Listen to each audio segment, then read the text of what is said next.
You have left it very late, monsieur. Late for what? Anything. I am closing the museum soon. You wouldn't like to get locked in. I can tell you. Not in this gallery. Why not? It is haunted, monsieur. You don't believe in ghosts, surely. Oh, yes, I do. 7 years ago, a lad managed to hide in here. He made a bet with his friends, I suppose. When I found him in the morning, he was cold as ice and stiff as a board.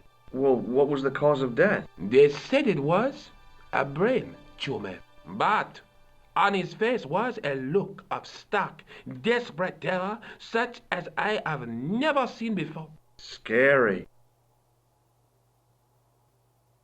Forget it.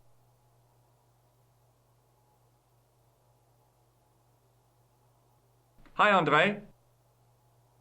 Hello, Georgie. Have you ever heard of the Hashashin? Why, yes, it was a radical Muslim sect whose name became synonymous with murder. It was formed in 11th century Persia, shortly before the Crusades. At roughly the same time as the Templars. Yes, they gave a new word to our language, assassini, the assassins. How did the assassins get their name? From the legends surrounding the secrets of their initiation rites. A young man who sought to join the sect was given hashish until he drifted into dreams. He awoke to find himself in a fabulous garden with everything he could wish for. The freshest water, the most delicious food, the choicest hash, and the most delectable women imaginable.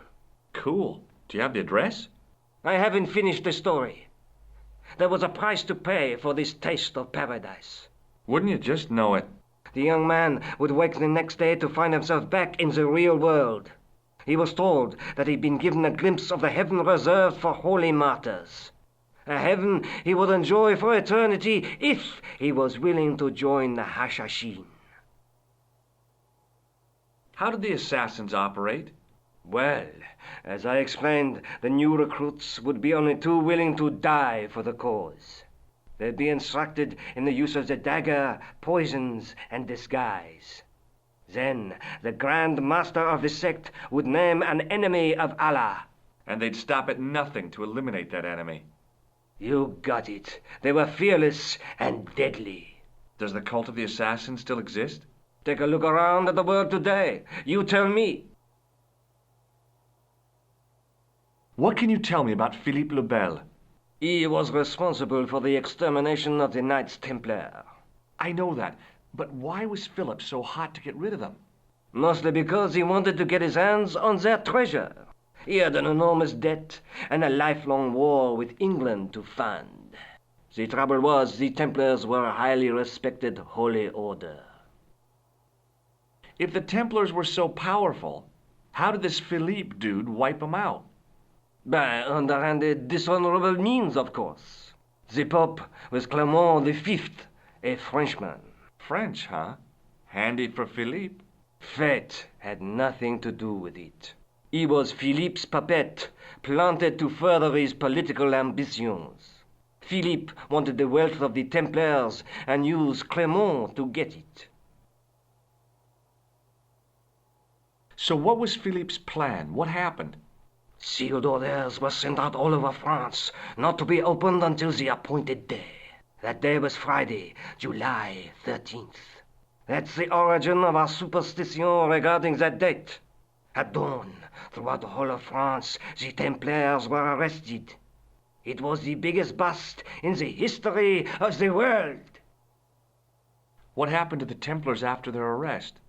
Philippe was out for blood, so he handed the Templars over to the Inquisition. Not surprisingly, they confessed to a sensational and sordid list of blasphemies. Like what? Oh, the sort of things you read about in the gutter press. Devil worship, lewd sexual practices, spitting on the Holy Cross, that kind of thing. Well, that must have given their lawyers some headaches. Whether or not the accusations were true, this was not good publicity. Most of the charges were probably cooked up, but so were the Templars, literally. Hundreds of them were found guilty of heresy and flamed grilled at the stake. They died protesting their innocence. But surely Philippe had no proof of his charges against the Templars. A man will admit anything under torture. The Inquisition fabricated some nonsensical demon called Baphomet, and then suggested to their victims that this was what they worshipped. But they didn't have to agree. The records show a Templar coming to trial with both feet burnt off, fragments of flesh and charred bone falling from the stumps. What would you not admit to stop such torment? So there was no truth at all in the Baphomet accusations? Not a shred. Almost every victim described the idol differently.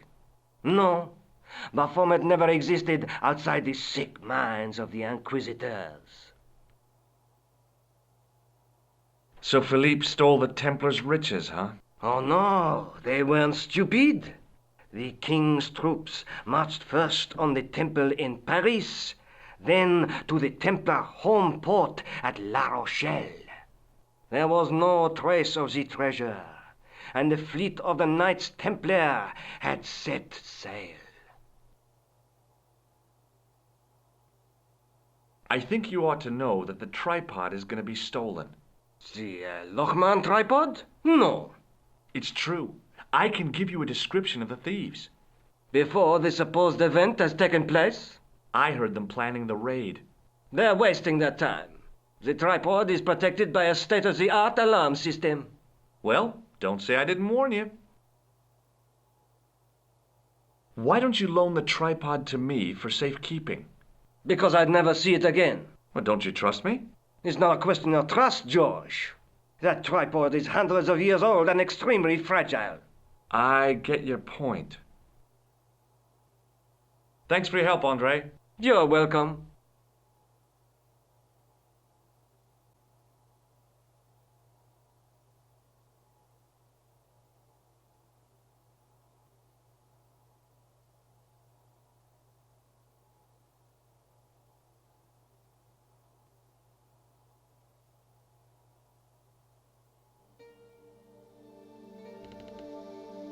No, monsieur. Okay. No, monsieur. Okay.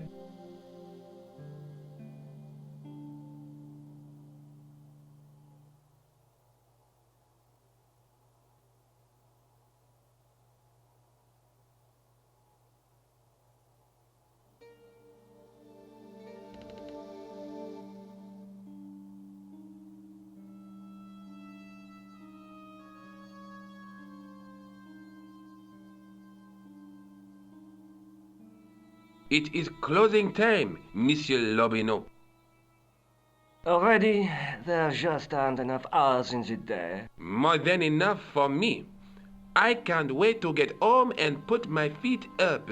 Eh bien, see you tomorrow. Good night, monsieur.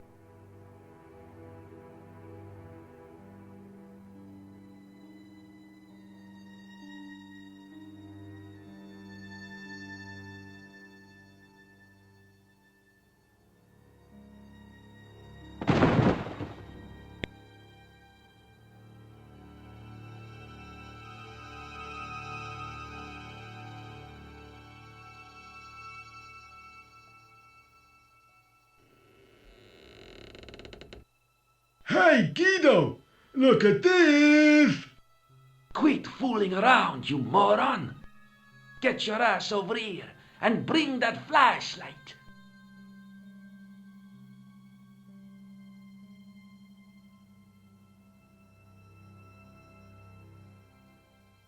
What the... Who's there? Let's get out of here!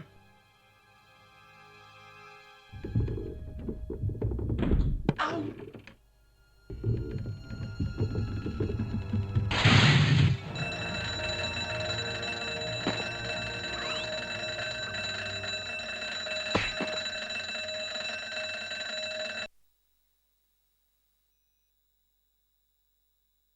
And when I woke up, I was at the police station. Luckily, I managed to persuade Rosso I was innocent. Poor Georges. What a mess.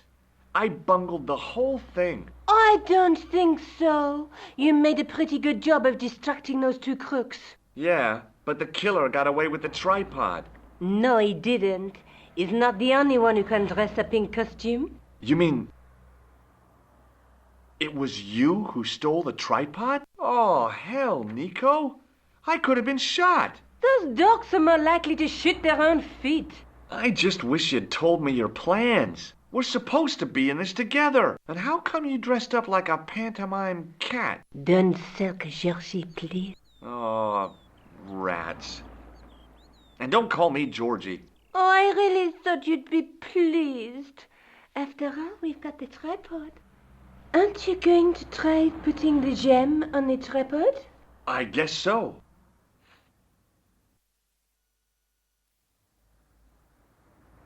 Nothing happened. Yeah. The gem fits perfectly, but what does that prove?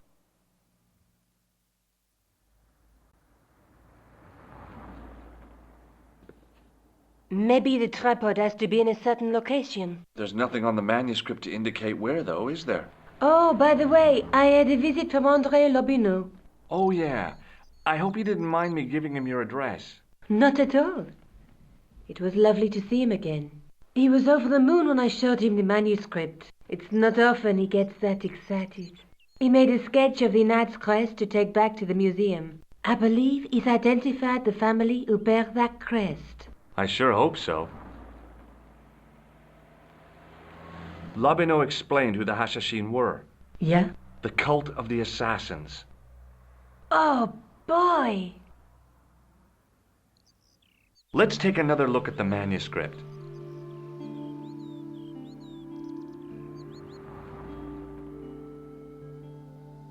There's a guy with a sword and a bull. Between them is a gem supported by a tripod.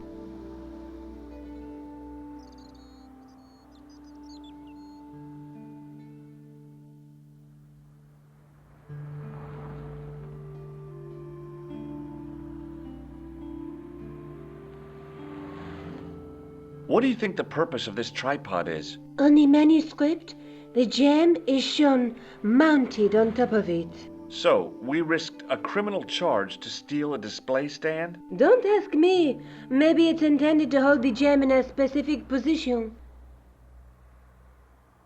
I have to go. Already? You only just arrived. Time and tide wait for no man. Okay, I'll see you later.